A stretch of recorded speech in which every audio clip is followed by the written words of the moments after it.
You're listening to Faith, Relationship, and Community Podcast, where we talk about all things faith, relationship, and community. My name is Noah. I'm the lead pastor of Morningside Lutheran Church. In today's episode, I sit down with Stacy from Coffee King, and we're going to talk about what it means to live out faith as a business owner. I met you at the expo. Yeah, and Small Business Expo. Yeah, that's right, the Small Business Expo. Yes. And that was cool to be able to connect with you. And I didn't really know you were the pastor. Yeah, no, yeah, that's right. I don't act like one. I think you are, but... Right. Yeah, no, they're just the guys squirreling around. But we've been buying coffee from you for, I don't know, do you know how long? Well, I think since I took over, which would have been May of 2023. Okay. But before that, you were already a customer, I think. Yeah, sure. And we just kept you. Yeah, very good. Thank you for keeping us. That's an accomplishment. No, thank you for staying with us. Right, yeah, exactly. No, it's good. We're good. We're good Lutherans, and we like our coffee. I always say so. We're a ministry that's focused, obviously, driven by the Holy Spirit and by coffee, and so that's what you do. So talk about your business. You're an entrepreneur. I'm an entrepreneur, which I found out one time when I took a quiz, like 20, 30 years ago, maybe. Yeah. I think I was maybe still in high school, college. I took a quiz. How do you know if you're an entrepreneur? Okay. And I failed. I was not an entrepreneur. They didn't deem you one. And yeah, but it made me want to be an entrepreneur. Yeah. After I read the results and why and all this. One of the things is you have to be willing to sell your business. And so early on, I was like, all right, any business I start, I'm going to have the mindset that I will be willing to sell it because I want to be an entrepreneur. Wow. I don't know what that's, I never knew that was a rule for entrepreneurship. I know, that according to the quiz. But I have found there is a different mindset, though. You can own a business, and it is a little bit different of a mindset of being an entrepreneur, too. Or entrepreneurs are a little bit more innovative. I have business sense, but not like... the financial side, I understand it a little bit. Yeah. And I'm driven by the numbers and I like to look at all the numbers, but, financially analyzing a lot of things and strategy aren't my strongest point. Yeah. I know how to create something and turn it into something that people want to pay money for. Yeah, sure. That is kind of my skill. So I don't know if that's an entrepreneur, but that's what I do. That's what you do. That's what I do. Right. Yeah. Okay, are you, so you're Coffee King. Yes. Where are you located? We are downtown at the end of 4th Street. It's under the Floyd Bridge, 1301 3rd Street. Okay. But we talked about renaming it to Under the Bridge because everybody that came in, I couldn't find you. We're under the bridge. There's a natural name flow with that. How about that? Yeah.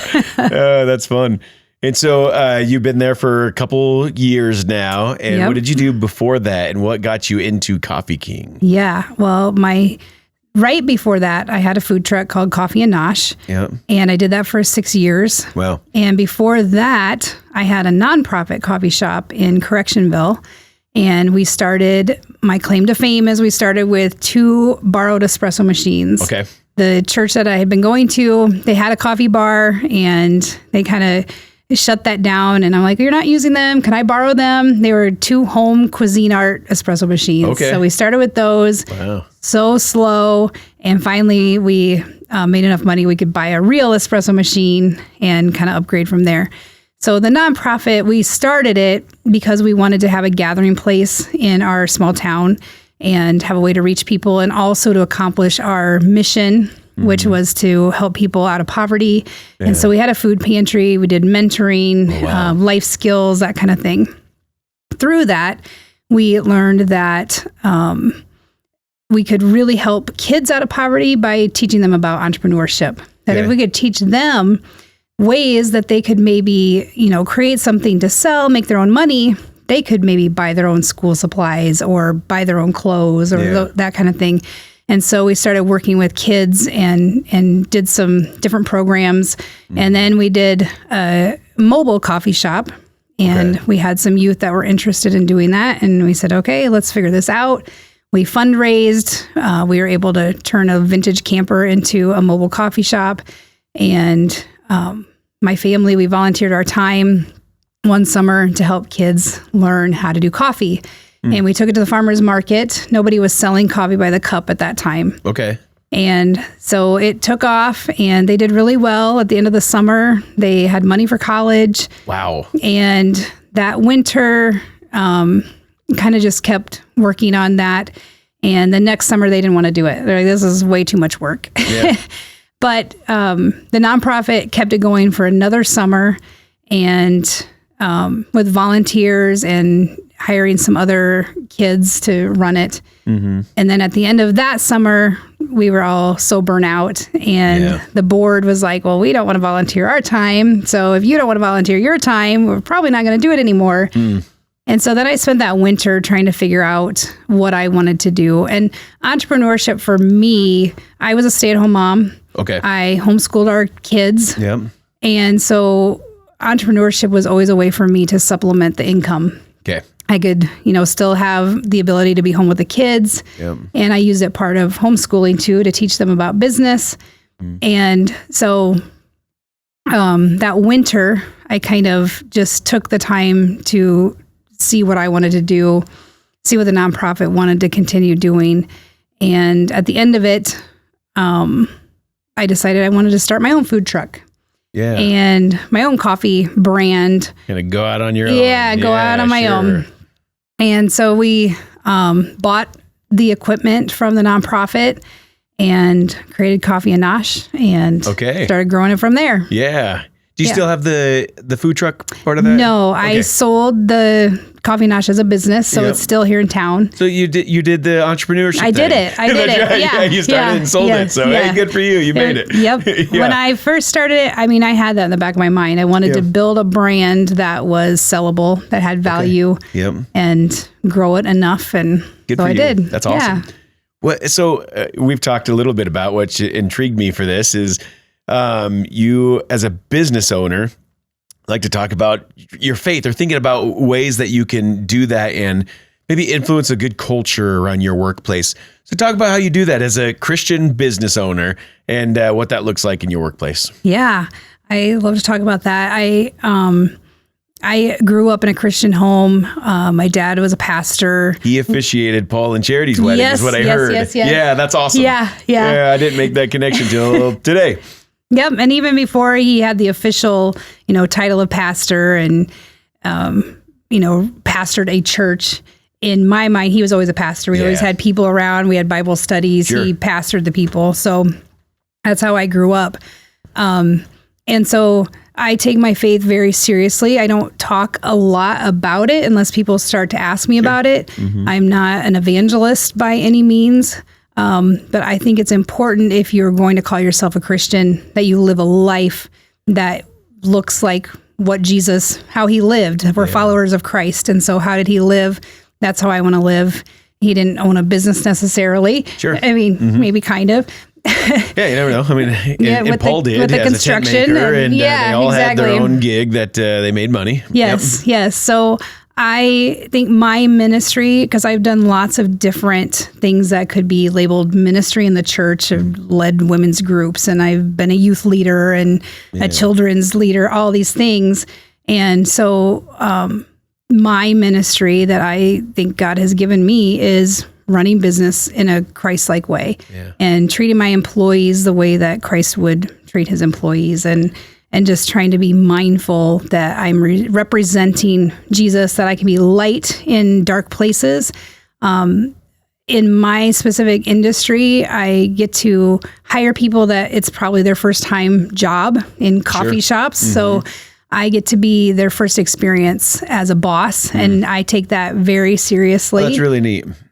I want them to have a good experience. I want them to have a good idea of work, and that a workplace can be fun and rewarding, and you can be treated with respect, and you can be paid what you're worth. And so to me, that's my ministry of showing light and bringing, without having to ever maybe share the gospel with somebody. It has definitely come up. It comes up in conversations, and people that work for me know how I believe.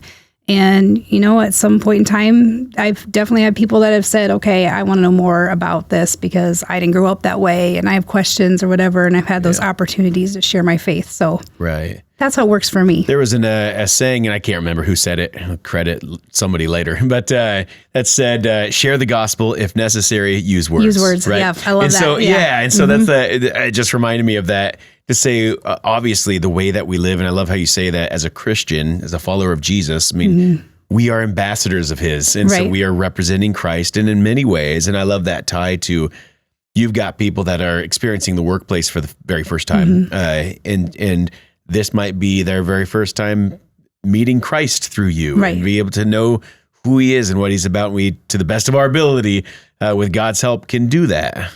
Yes. Yeah. So do you have any stories of just how you've impacted just lives, or how you've seen maybe light bulbs go on about faith in your workplace?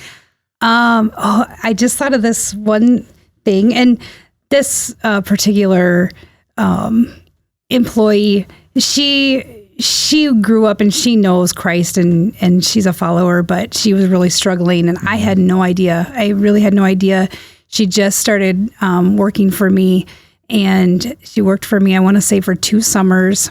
And this past year, she graduated from high school, and she sent me a message, and she said, I don't think you realize that your lavender lemonade changed my life. Whoa. Okay, there's a good story. I hear that all the time. Right. I hear that all the time. No, actually, it's changed a lot of lives. It's addictive and all. Okay, you got to tell us about this. And do you still sell it? Yeah. Okay. Yes. Right. And so I was like, okay, yeah, cool. And she's like, no, really. I was having one of the worst times of my life, and I, just the lowest of the low. And my dad went to your truck, and you met him on the other side of the fence because it was at Rice Fest and you had to pay to get in. Oh, okay. Yep. But he showed up and he bought 2 lavender lemonades. I had no idea. And one of them was for her. And I don't even know that he knew, but he brought that home to her. And that was just what she needed to keep going in that moment. It just meant so much to her.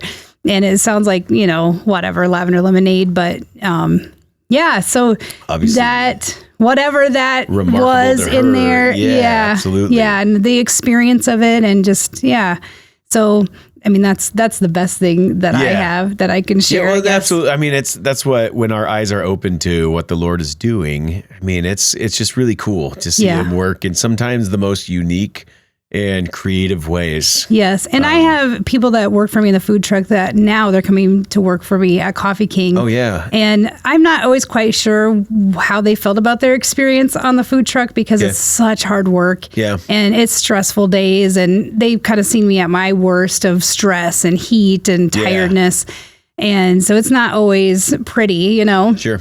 And so you never know, like, how are they going to reflect back on their time? Yeah. But now I've had several people that have come back and say, I want to work for you. Yeah. I'm like, really? You still want to work for me after I made you cry? That's right, exactly. Well, sometimes they're good tears. Yes. I remember one of my most memorable supervisors. I was at Wendy's, and I was a manager for Wendy's, but the supervisor ahead of me. I learned so much about work ethic and just grace and being able to show grace, and she was just a great Christian gal, and that was back when I was not as active or involved in the church. I wasn't always for the longest time didn't know God had called me to be a pastor in many ways, but that's a whole other story in itself. But that had a big impact in my life, and I'm sure you get to do the same, and that's really telling that people are coming back. Yeah, and I am very mindful of it. I mean, I do take a great responsibility in knowing that I could be impacting people's lives and their first experience. What about the food truck made it so different from what you do now? I've never been in the food truck industry, and so it's long days. It's hard labor. It's standing. It's sitting in tight spaces. Space. Yeah, it's you're around people the whole time. It's sweaty because food trucks don't go very well in the winter, so it's all in the summer. It's all summer. It's all nice weather on the outside of the truck. It's dirty, and it's just it's a fast and furious pace. Yeah. And so stress levels are high. My standard is really high too. And people that work for me know that and they feel that and they appreciate it too at the same time. Everybody feels proud of what they did at the end of the day. Yeah. And so it's just, it's high pressure, high stress situation every single day. And then when you get home, there's just as much work on the back end as there was serving during that time, which a lot of people don't realize. Right. Yeah. Oh, I'm sure. And then there's dealing with customers sometimes is tough. And I would say the, high school, college age that have worked for me, that has probably been harder than working for me is just some of the customer interactions. And they take it, I mean, it's hard. Kids are learning, how to take that negative feedback. And I try to spin it into learning opportunities and, but that has been a little tough for people. Kind of that responsibility as the boss, the one in charge, is kind of you're teaching through mistakes and or interactions that could be different. Yeah, very much so. So for those who listen, who maybe they aspire to be a business owner, entrepreneur, kind of do what you're doing, because I think there are a lot of people who have something on their heart and they want to do what they believe the Lord is leading them to do. But there's some barriers and fears in that. For you, what were some of those barriers and how'd you kind of overcome those? And especially with your faith that you had, the Lord put this on your heart. Ooh, that's a tough one. Yeah. Because I've been told that one of my greatest strengths is risk taking. Okay. So I don't always see the barriers. Yeah, sure. That's part of it. You're right. Yeah. Which can blindside you or I'm not. naively blind to them. That's right. And actually, most of my risks, most of them are calculated risks. Sure. So I'm not just blindly doing things. But honestly, I think the obstacles are your own mindset most of the time. And romanticizing maybe what running a business is, especially if you're going to get into running a coffee shop or a food truck. I think a lot of people in restaurants, they kind of romanticize what it's like to have your own place where you can hang out with your friends flexible and have the food that you just like. Kind of have everything. Yeah, right. And everybody loves the coffee shop vibe, oh, you hang out. It's not. And so I think that, if you can understand that ahead of time, that it's hard work, and knowing that.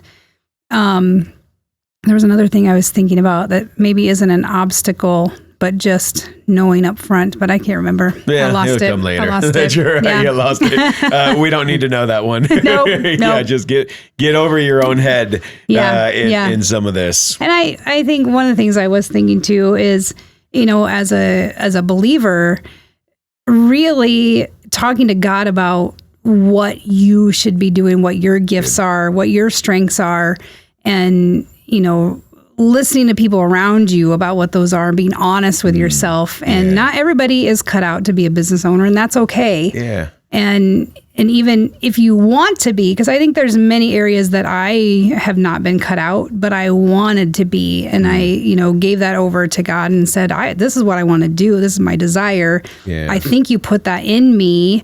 And so, help cultivate those things in me that I need if this is what you're calling me to do, because I don't have all of those things. Yep. And just really listening. And I always say, I am riding God's coattails. Like I seriously am. If I jump in and do something, I didn't just think of it yesterday. God has been showing it to me for months and months.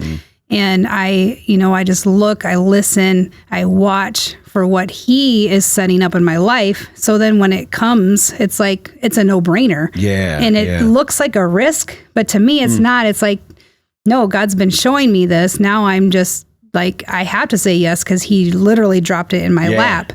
And so clearly, and the door is wide open. Yeah. Yep. So that's how I kind of operate. And so it's not so much about if there's obstacles, and if I have to try too hard, I have learned that the timing's not yet, it's not it. Or it's not supposed to be, and I just need to wait. And when it is of God, it will it'll be right there, right when I need it.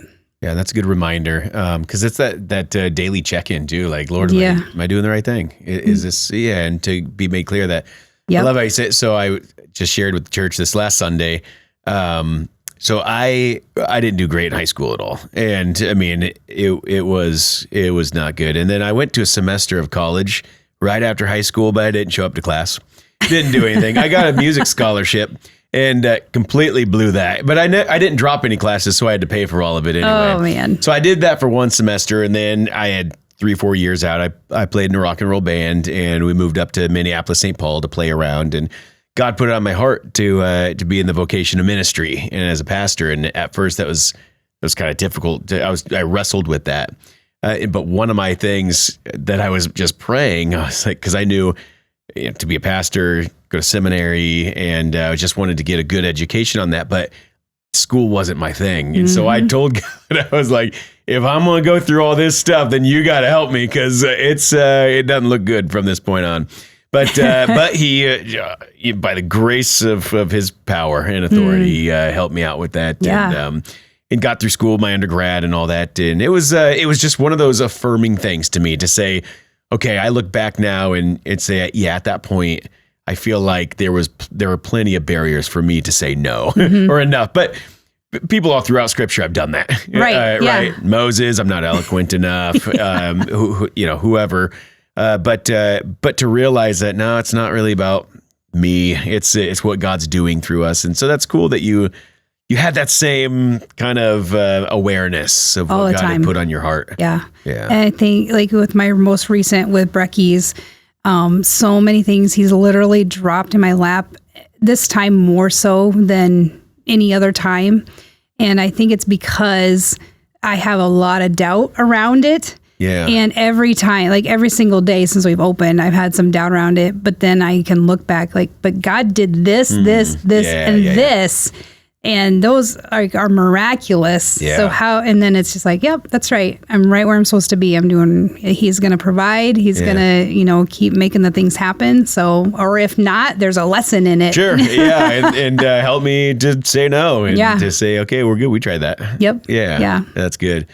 Well, it's fun talking with you and getting to hear about Coffee King and all that you do. Do you have anything else like coming up that's... Just, I opened Brecky's a week ago. That was a week ago? It was a week ago. Okay, so tell us about that. Yes, our soft opening was a week ago. Okay. So this is a new coffee and breakfast concept that I came up with. And it came out of a brainstorming session that I had with my staff, actually. And we all were on the same page that this was kind of a direction that we wanted to go. Yeah. And so then all the pieces just started falling into place. But my plan is this is location number 1. We're testing it. Where are you at? Same location? We're downtown in the old Hard Line. We're in the Art Sucks building. Not under the bridge. Not under the bridge. That's right. Yeah. Right and forth next to Trattoria Fresco, and Crumb, the bakery, is right next to us too.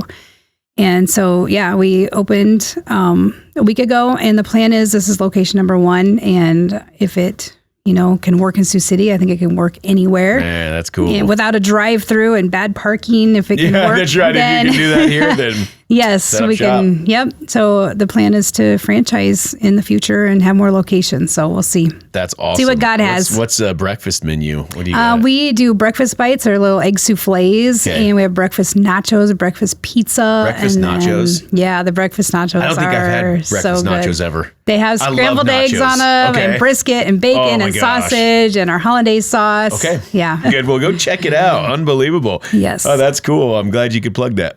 Yeah, thank you. And we'll put some information on it too, and how to get there and all that. Okay, so, awesome. Good. Great to talk with you. I really appreciate it. Thank you. God bless Thanks for having you and your me. business. Yeah, absolutely. Thank you. Thanks for listening today to our Faith, Relationship, and Community podcast. For more episodes, check out our website, morningsidelutheran.com, or on our social media platforms. We appreciate you joining. God bless.